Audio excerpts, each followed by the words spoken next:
ইরানের সাথে যুদ্ধে জড়িয়ে বেরিয়ে আসতে শুরু করেছে ইসরায়েলের করুণ দশা। ইরানের হামলায় দখলদার দেশটির এখন প্রাণ যায় যায় অবস্থা।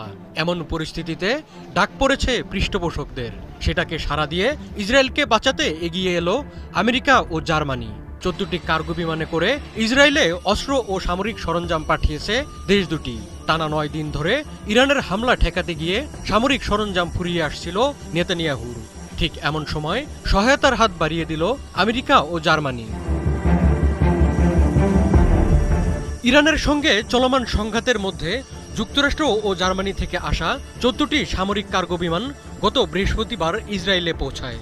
ইসরায়েলি প্রতিরক্ষা মন্ত্রণালয় জানায়, এসব বিমানে সেনাবাহিনীর জন্য বিভিন্ন ধরনের অস্ত্র ও সামরিক সরঞ্জাম রয়েছে। তবে নতুন এসব চালানে কী ধরনের অস্ত্র ও সামরিক সরঞ্জাম ছিল সে বিষয়ে বিস্তারিত কিছুই বলেনি ইসরায়েল।